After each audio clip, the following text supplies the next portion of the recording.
Princess Anne has shocked the world by passing down her cherished title, Princess Royal, to 9-year-old Princess Charlotte, rewriting royal history in a way no one expected. What does this mean for the future of Princess Charlotte and the royal family as a whole? Tune in as we uncover the reasons behind this monumental choice that caused half of the royal family to flee the country in terror. A shift in tradition for the royals. Let's first understand the significance of the Princess Royal title. It's not just a fancy name or a decorative badge, it's a symbol of continuity, service, and commitment within the royal system. Princess Anne has held this title since her 30s, and she's known for her tireless dedication, balancing a workload of hundreds of engagements each year.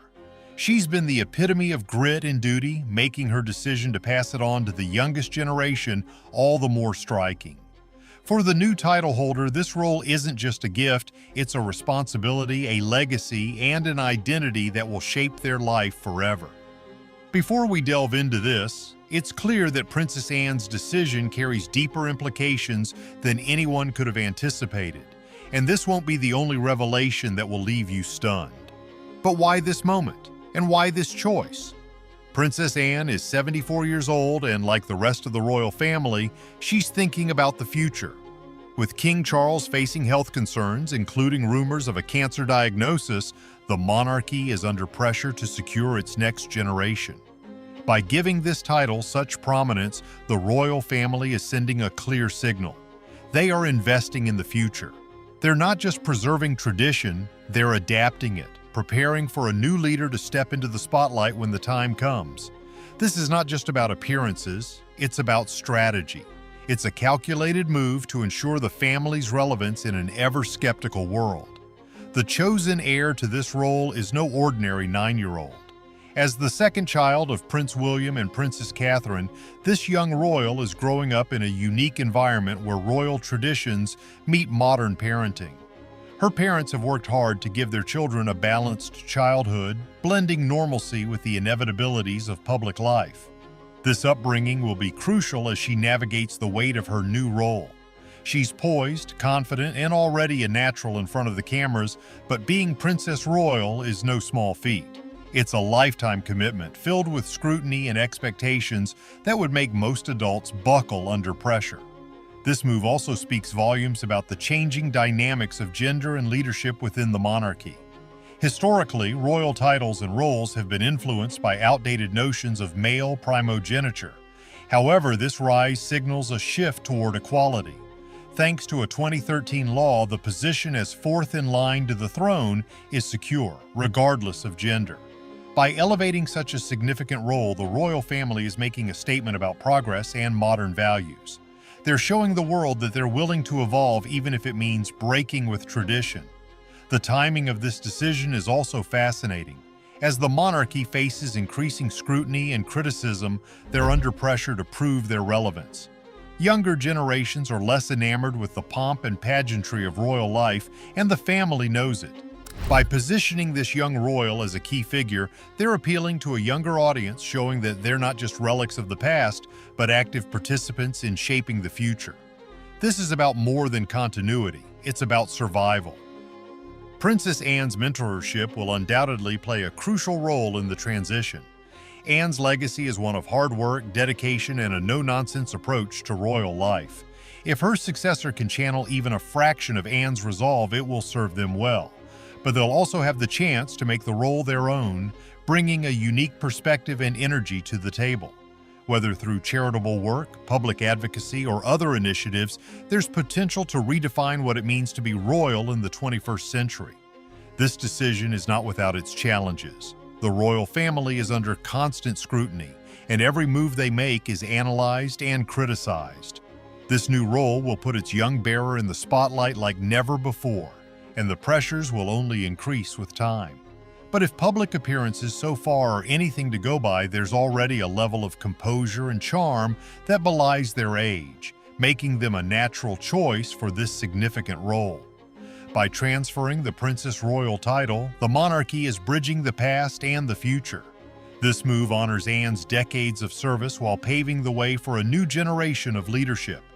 It's a balancing act, blending tradition with progress, and it's one that the royal family must navigate carefully. The stakes are high, but the rewards could be even higher. If this transition succeeds, it could become a defining moment in the monarchy's evolution, shaping its future in ways we can only begin to imagine. At the heart of this decision lies a profound question: what does it mean to be royal in today's world? The days of purely ceremonial duties are fading. Royals are now expected to champion causes, connect with the public, and use their platforms for good. This young royal, with their youthful energy and natural charisma, is perfectly positioned to take on these challenges. But the road ahead will not be easy. Balancing royal duties with the pressures of growing up in the public eye will be a monumental task, all while carving out a personal identity within the family. The public's reaction to this news has been a mix of excitement and curiosity.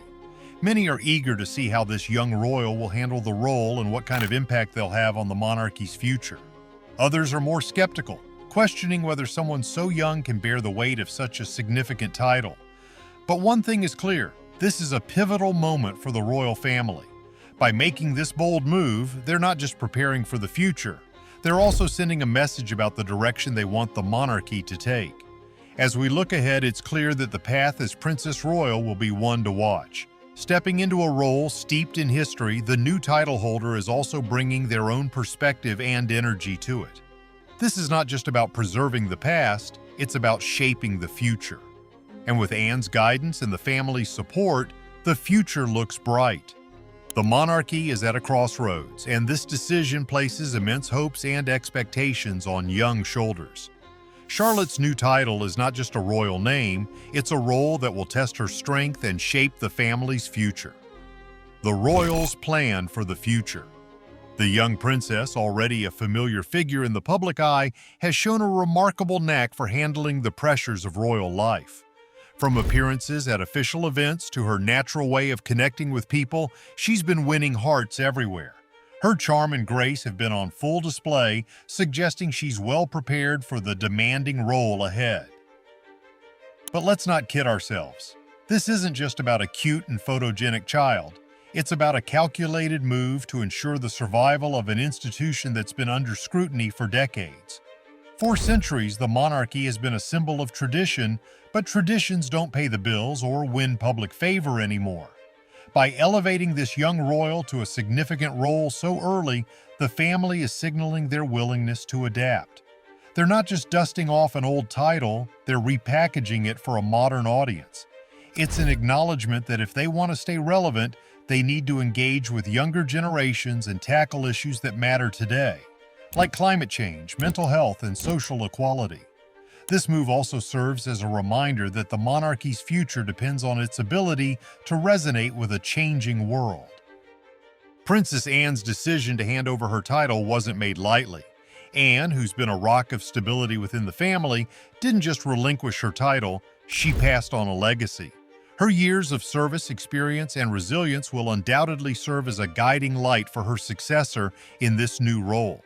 It's mentorship at its finest and a crucial element in preparing this young royal for the complexities of royal life. But let's not pretend this is all warm and fuzzy.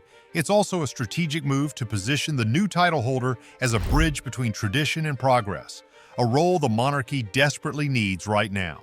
The new title is more than just a name. It's a platform, a stage on which this young royal can craft a unique identity within the royal framework. Unlike her siblings, who may be destined for other roles, this position allows her to carve out a distinctive path. This individuality will be vital as she balances the weight of her responsibilities with her personal aspirations. The title gives her the chance to shape the monarchy's narrative, potentially steering it in directions that reflect contemporary values and priorities. But let's not forget, with great power comes great scrutiny. As the royal family navigates this new chapter, it's clear that the stakes are high. The path of this young royal will be closely watched, not just by adoring fans but also by critics eager to pounce on any misstep. Her new role places her at the heart of a monarchy that's under pressure to justify its existence in the 21st century. The family's ability to adapt and remain relevant hinges on moves like this: strategic, symbolic, and forward-thinking. By investing in her future, They're betting on a monarchy that isn't just a relic of the past, but a relevant and respected institution. Looking back, it's fascinating to see how the title of Princess Royal has evolved over the centuries. From its origins as a mark of distinction to its modern interpretation as a role steeped in service and representation, the title has always carried weight. Anne's tenure as Princess Royal was marked by unwavering dedication, and now it's Charlotte's turn to redefine what it means in a world that's vastly different from when the title was first conceived.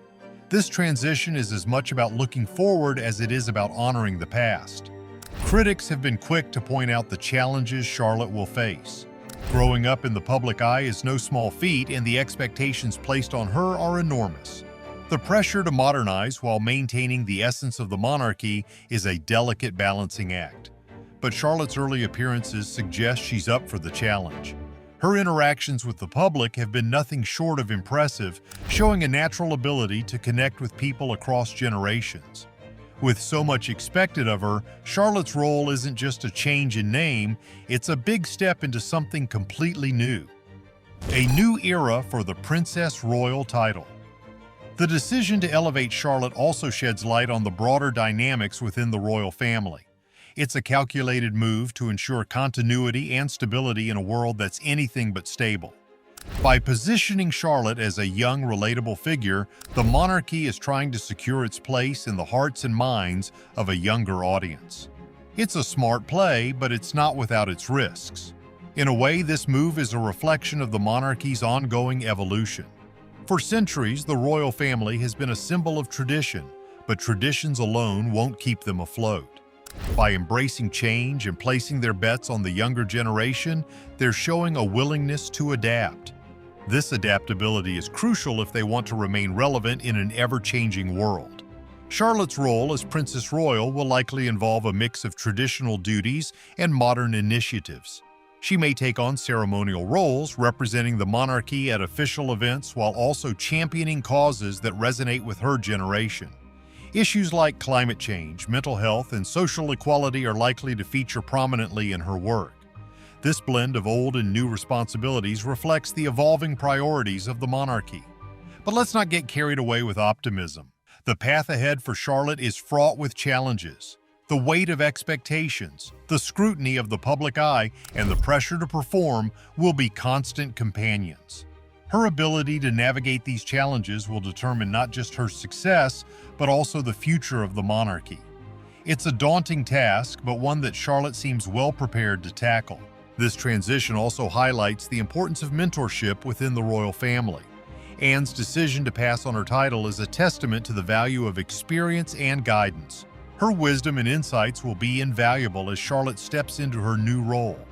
This mentorship will provide Charlotte with a strong foundation, helping her navigate the complexities of royal life. While the title of Princess Royal carries significant weight, it also offers Charlotte a unique platform to shape her own identity. Unlike her siblings, who may have different roles within the monarchy, Charlotte's position allows her to carve out a distinct path. This individuality will be crucial as she balances the expectations of her role with her own aspirations and interests.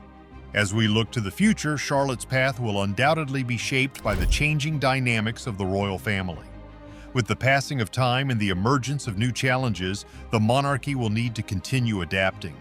Charlotte's role as Princess Royal will be a critical part of this evolution, serving as a bridge between tradition and progress. The decision to bestow this title on Charlotte also reflects a broader trend within the monarchy. The emphasis on continuity and stability in a world that is constantly changing is a key theme. The royal family's ability to adapt while maintaining its core values is essential. By investing in the younger generation, the monarchy is ensuring that it remains relevant and resilient in the face of future challenges. Charlotte's ascent to the role of Princess Royal is a moment of great significance, not just for her but for the monarchy as a whole. It marks the beginning of a new chapter, one that is filled with promise and potential. As she grows into this role, Charlotte will have the opportunity to leave a lasting impact on the institution and the people it serves. The twists and turns of royal history have shown us that one moment can shape the monarchy forever. The royal family's ability to adapt to changing times is a testament to its resilience. By embracing change and investing in the younger generation, they're ensuring their relevance in a world that's constantly evolving. Charlotte's new role as Princess Royal is a symbol of this adaptability, a bridge between the past and the future. Her path will be closely watched, not just by those who support the monarchy, but also by those who question its place in modern society. Only time will tell how this new chapter unfolds. The story of the royal family has always been about change, and now Charlotte's part in it adds to this long history. How the British monarchy was built.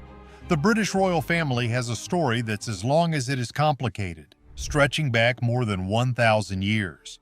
It's like a never-ending soap opera, full of drama, power struggles, and some truly wild decisions. The roots of this monarchy began in early medieval times when England wasn't even one country but a bunch of small kingdoms fighting over land and power.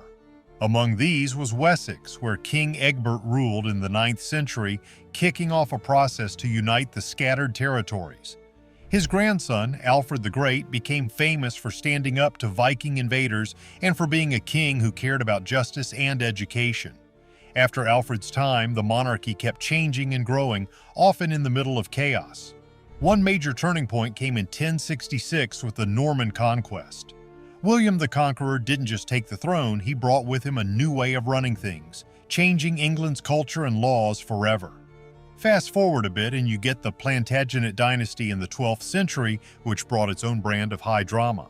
King John, for example, managed to annoy everyone so much with his taxes and unfair rulings that he was forced to sign the Magna Carta in 1215. This wasn't just a piece of paper, it laid the groundwork for modern democracy by saying that even the king wasn't above the law. The royal roller coaster continued with the Wars of the Roses in the 15th century, a bloody battle between two powerful families, the Lancasters and the Yorks. When it was all over, Henry Tudor, a Lancaster, became King Henry VII and started the Tudor dynasty. His son Henry VIII is one of the most unforgettable monarchs, not least because of his 6 wives and his role in breaking England away from the Catholic Church. That move wasn't just about religion, it reshaped the country's politics and society in ways that are still felt today. The Tudors had their golden moments, especially under Elizabeth I, Henry VIII's daughter. She never married, earning the nickname the Virgin Queen, and her reign is often seen as a high point in English history. The arts flourished, with William Shakespeare writing his iconic plays, and England's navy famously defeated the Spanish Armada in 1588. But as the saying goes, what goes up must come down. After Elizabeth's death, the crown passed to the Stuarts and things got messy. James has tried to bring England and Scotland closer together, but tensions between the monarchy and Parliament only grew worse, leading to the English Civil War. King Charles I lost both his throne and his head, and for a brief period England became a republic under Oliver Cromwell. The monarchy came back in 1660 with King Charles II, but it was clear that things had changed. Parliament had more power, and the king's authority wasn't what it used to be. This shift became even more official with the Glorious Revolution in 1688, which saw William III and Mary II take the throne under the condition that they'd respect Parliament's authority. The Bill of Rights in 1689 set out clear limits on royal power and laid the foundation for the constitutional monarchy we know today. As the centuries rolled on, the monarchy adapted to a rapidly changing world. The 18th and 19th centuries were marked by the Industrial Revolution, which transformed British society. Queen Victoria's reign was the highlight of this period. She ruled for over 60 years, overseeing an empire that stretched across the globe. Victoria wasn't just a figurehead. She became a symbol of stability and moral values in a time of great change. Her family connections with other European royal houses earned her the nickname Grandmother of Europe. The 20th century brought its own challenges. 2 world wars, the decline of the British Empire, and changing public attitudes meant the monarchy had to find new ways to stay relevant. During World War I, King George V changed the family name to Windsor to distance it from its German roots. His son Edward VIII created a scandal by abdicating the throne to marry an American divorcee, Wallis Simpson. This led to his brother George VI becoming king and earning respect for his steady leadership during World War II. Queen Elizabeth II, who followed him, became the longest reigning monarch in British history. Her reign saw immense change, from the decolonization of Africa and the Caribbean to the United Kingdom's rocky relationship with the European Union. The British royal family isn't just about politics and history, it's also deeply tied to tradition and ceremony. Events like the state opening of Parliament, Trooping the Colour, and royal weddings draw massive attention. These occasions remind people of the monarchy's role as a symbol of continuity, even as the world around it changes. However, being a royal isn't all pageantry and privilege. The family has faced plenty of criticism and scandal, especially in recent decades. From Princess Diana's tragic death to Prince Andrew's controversies, the royals have often been at the center of media storms. Is Princess Anne's decision a modern act of progress, or is it a controversial break from royal tradition? Share your thoughts and don't forget to like and subscribe for more.